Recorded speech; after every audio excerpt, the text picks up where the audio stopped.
انگریزی ہماری مادری زبان ہے، کیا خیال ہے؟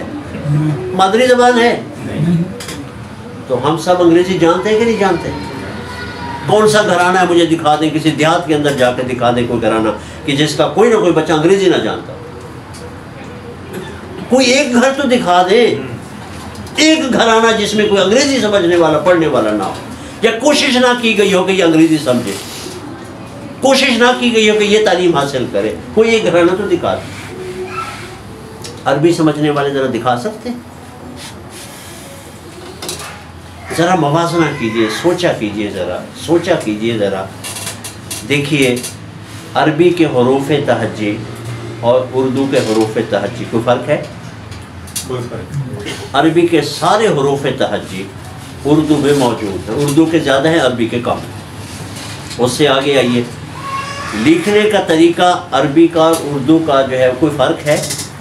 کوئی فرق نہیں ہے، اسی طرح سے ہم لکھتے ہیں۔ ٹھیک، اگلی بات ذرا مزید سمجھیے کہ عربی زبان کے یا قرآن پاک کے کہہ لیں کہ تقریباً کوئی 70% الفاظ جو ہے وہ پہلے سے اردو کے اندر موجود ہے۔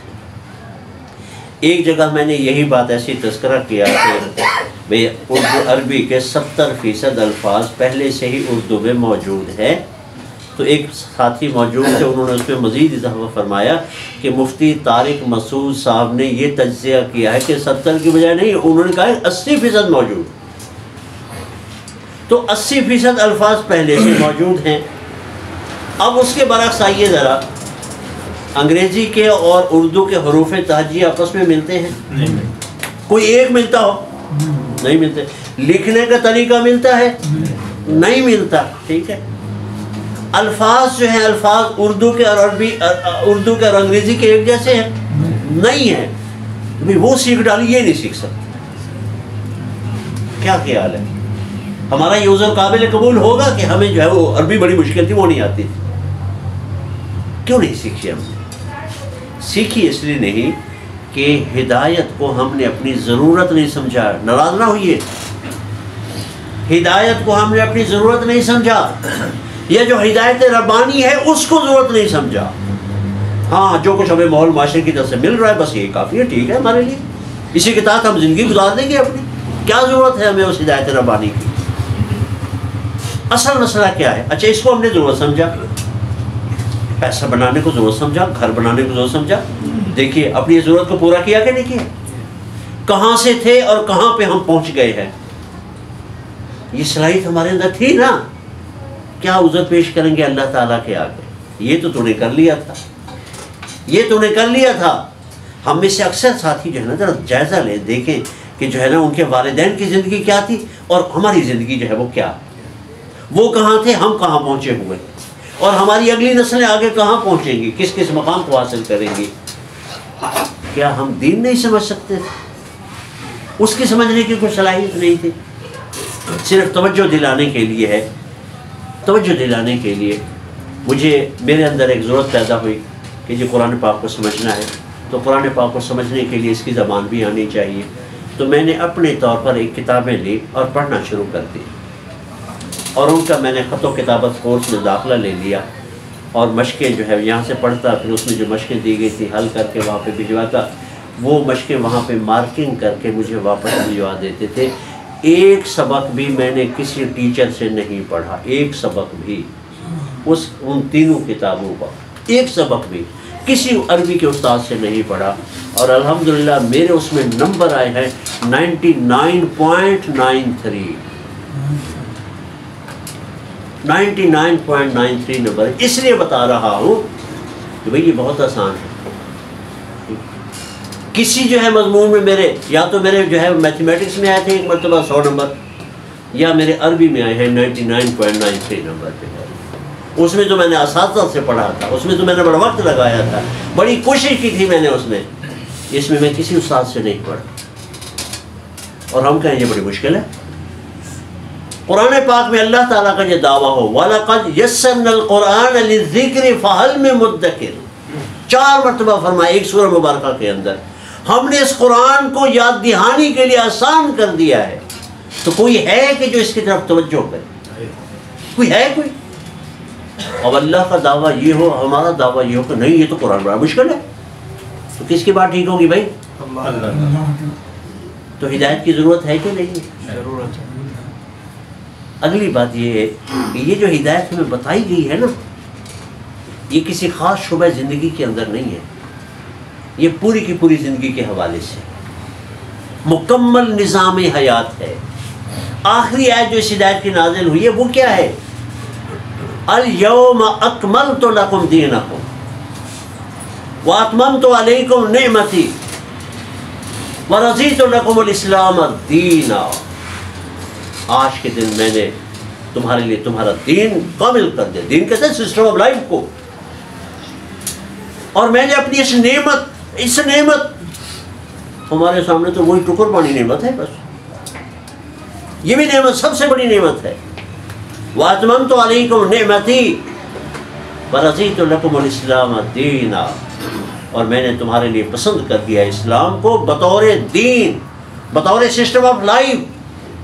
اگر ہم نے اسلام کے مطابق زندگی گزاری ہوگی، جس کا جو ہے وہ حوالہ دیتے رہے الیاس صاحب جو ہے، وہ 3 سوال قبر کے ما دین، اگر دین اسلام کے مطابق زندگی گزار کے گئے ہوں گے تب جواب دے پائیں گے کہ میرا دین اسلام، میں نے اسلام کی ایک طرف کر کے کوئی اور دین لے لیا تھا تو پھر میں جواب نہیں دے پاؤں گا۔ اور جن کو ہم نے بتانا تھا کہ زندگی ایسے گزارنی ہے، انہیں لا علموں کا دین ہم نے لے لیا ہے اپنی پوری زندگی کے اندر۔ کچھ چیزیں ہیں جو رہ گئی ہیں، باقی ساری چیزیں ہیں ہم جن کو بتانا تھا، جو لا علم ہے، جن کے پاس یہ علم وہی نہیں ہے، ہم نے انہی کا نظام لے لیا، معاشی نظام انہی کا، سیاسی نظام انہی کا، معاشرتی نظام انہی کا، مزید آگے بڑھتے جا رہے، رسومات ساری اکثر و بیشتر انہی کی، ان کے اندر مکسنگ جو ہے، عبادات ہماری ہیں، ان کی عبادات ہم نہیں لے سکتے لیکن ادا نہیں کرتے، ان کا مسئلہ یہ ہے۔ تو کتنا اصلاح، عقائد کی پرواہ نہیں ہے کہ عقائد توحید کیا ہے، شرک کیا ہے، ہمیں پتہ ہی نہیں ہے۔ کبھی لائے ہیں کتابیں توحید پہ اور شرک پہ گھر کے اندر؟ لائے ہیں ہماری لائبریری کے اندر کہیں پڑھی؟ کبھی پڑھایا ہم نے بچوں کو اپنے عقائد جو ہے کیا ہے، ہمارے توحید کیا ہے، شرک کیا ہے؟ قرآن پاک میں بتایا گیا ہے وما یؤمن اکثرهم باللہ الا وهم مشرکون، انسانوں کی عظیم اکثریت نہیں ایمان رکھتی اللہ تعالیٰ پر مگر اس کیفیت کے ساتھ کہ وہ شرک بھی کر رہے ہو۔ اکثریت، اکثرهم باللہ، اللہ پر ایمان تو رکھتے ہیں، ایمان رکھنے والوں کی اکثریت، ایمان رکھنے والوں کی اکثریت کس کیفیت کے ساتھ ایمان رکھتے ہیں؟ کہ وہ اللہ کے ساتھ شرک بھی کر رہے ہو۔ تو ہمیں پتہ چلا کہ بھئی کیا ہم کہیں اس اکثریت کے اندر تو نہیں ہیں؟ کیا ہم نے پوری تصدیق کر لی کہ ہم اس اقلیت، توحید والی اقلیت کے اندر ہیں؟ کوئی اس کے لیے کوشش کی ہم نے؟ اس کے لیے کوئی محنت کی ہم نے؟ آخر میں ٹائم کیا ہو گیا؟ 8-10 ہو گئے جی بس یہ 15 منٹ اذان ہوئی ہے، پھر سوال صرف آخری بس بات جو ہے نا، ویسے تو بہت ساری باتیں ہیں، ٹائم بڑا محدود ہوتا ہے، تو صرف آخری اشعار ہیں ذرا اکبر الہ آبادی، ان کے فکر سے اس اقبال کو پڑھیں، اکبر الہ آبادی ان کو پڑھیں۔ ہماری یہ جو بزرگ تھے انہوں نے بڑا کام کیا ہے، بڑا کام کیا ہے انہوں نے، تو ان کے اشعار آپ کے سامنے رکھتا ہوں، فرماتے ہیں جب دین نہ ہو اصلاح بشر دنیا میں پھر آخر کون کرے۔ جب دین نہ ہو تو انسان کی اصلاح دنیا میں کس نے کرنی؟ یہ ہمارے ذمہ تھا یہ کام۔ غفلت کے سوا اس محفل میں مہمان کی خاطر کون کرے۔ ایک علم تو ہے بت بننے کا، ایک علم ہے حق پر مٹنے کا، اس علم کی سب دیتے ہیں سند، اس علم میں ماہر کون کرے۔ ایک علم تو ہے بت بننے کا، مال دولت اختیارات، اس علم کی سارے سند دیتے ہیں، اور ایک علم ہے حق پر مٹنے کا، اس علم میں ماہر کون کرے۔ کتنوں کو پتہ ہے جو ہے اس حوالے سے۔ اور آگے ہے غوطے تو لگائے زمزم میں، غوطے تو لگائے زمزم میں اور غرق ہیں حب دنیا میں۔ آہا کیا شاعری ہے۔ غوطے تو لگائے زمزم میں اور غرق ہیں حب دنیا میں، پانی نے بدن کو پاک کیا اب جان کو طاہر کون کرے، پانی نے بدن کو پاک کیا اب جان کو طاہر کون کرے، مذہب کی ہے دھوم اور ساتھ اس کے، مذہب کی ہے دھوم اور ساتھ اس کے، اعمال نہیں اخلاق نہیں، اعمال نہیں اخلاق نہیں۔ دعوے تو بہت ہیں دین کے، لیکن نہ وہ عمل کے اندر ہے نہ کہیں اخلاق کے اندر ہے۔ چپ چپ کی صدا ہے چار طرف، اس راز کو ظاہر کون کرے، جو بھی کوئی بات ہوتی ہے اسے چپ کرانے کی کوشش کی جاتی ہے۔ یہ کیا، وہ جو انہی کا ہی شعر ہے، یاد آ گیا وہ بھی، رقیبوں نے جا جا کے رپٹ لکھوائی ہے تھانے میں کہ اکبر نام لیتا ہے خدا کا اس زمانے میں، کہ اکبر نام لیتا ہے خدا کا اس زمانے میں۔ یہ تنظیم اسلامی کے جو ہے نا یہ لوگ، یہ بگڑے ہوئے، یہ کہتے ہیں اللہ کی زمین پر اللہ کی حاکمیت ہونی چاہیے، اللہ کا معاشی نظام ہونا چاہیے۔ اور فرمایا جب علم ہی عاشق دنیا ہو، آخری شعر ہے، جب علم ہی عاشق دنیا ہو پھر کون بتائے راہ خدا، پھر کون بتائے راہ خدا۔ سارا علم کا حاصل کیا ہے ہمارا؟ دنیا، دنیا۔ جب علم ہی عاشق دنیا ہو پھر کون بتائے راہ خدا، جب خضر اقامت پر ہو فدا تائید مسافر کون کرے۔ کیا مراد ہے اس سے؟ وہ جنہوں نے راستہ دکھانا ہے، یہ مذہبی طبقات کے حوالے سے فرمایا گیا۔ جب وہی یہاں پہ رہنے پہ اسی کا لیونگ سٹینڈرڈ، اسی کو سب کو سمجھ لینا، تو پھر مسافر کی رہنمائی کون کرے۔ تو یہ ہم بحثیت امت بھی ہماری یہ ذمہ داری ہے کہ ہم نے پوری انسانیت کو راستہ دکھانا تھا۔ ہم ہی یہاں کے لیونگ سٹینڈرڈ کے جو ہے وہ عادی ہو گئے، شوقین ہو گئے، اور اسی کو آگے سے آگے بڑھانا، آگے سے آگے بڑھانا ہے۔ تو یہ فکر لے کر آپ کو دعوت دی ہے ہمارے ساتھی محمد الیاس صاحب نے کہ یہ دین ہمیں سمجھ آ جائے۔ انہیں یہ باتیں سمجھی ہیں۔ دیکھیں ایک درد کی کیفیت ہے، ہم زندگی کہاں گزار چکے۔ آخری فرمان اللہ کے رسول کا صلی اللہ علیہ وسلم ہر محفل میں کوشش کرتا ہوں بیان کر دیا جائے۔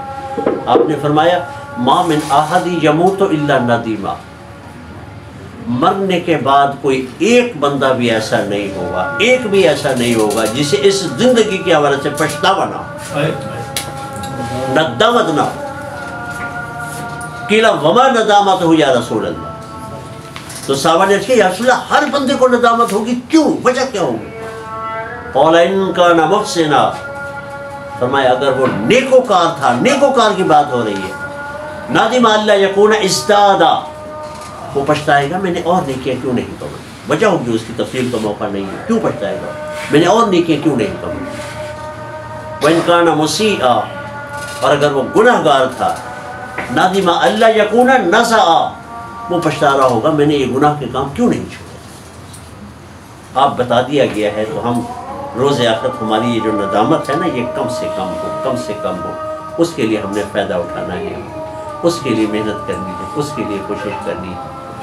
اسی کے لیے یہ کلاس شروع کی گئی ہے یہاں پر، فہم قرآن کورس جو ہے وہ، اس میں ترجمہ کی کلاس ہوگی ہفتے میں 4 دن، سوموار سے لے کے جمعرات تک۔ مغرب عشاء ٹائم رکھا ہے، عصر کے بعد، عصر سے مغرب جو ہے ٹائم رکھا ہے۔ یہ کوشش کریں ایک تو یہ کہ اس کلاس کو سارے ساتھی جو بھی مقامی ہیں، جو مقامی ساتھی ہیں خود شریک ہوں، اور اپنے دوست احباب کو جو مقامی ہے ایک دوسرے کو بڑھ چڑھ کر دعوت دیں، اس بلائیں ایک دوسرے کو، منتیں کریں ان کی جو ہے، پاؤں پڑیں ان کے جا کر جو ہے، اپنے لیے ایسا کریں گے۔ ایک تو یہ کہ یہ کلاس یہاں پہ باقاعدگی سے، دوسرا اس میں ایک اذان ہو جائے، اذان کا جواب دینے کے بعد نماز پڑھیں گے۔ یہ ایک اذان کا جواب دینا جو ہے یہ اس کی تعلیم ہے، اور جیسے جیسے الفاظ ادا ہو رہے ہوں ویسے ویسے ہم نے الفاظ ادا کرنے ہیں۔ صرف جو ہے وہ جب حی علی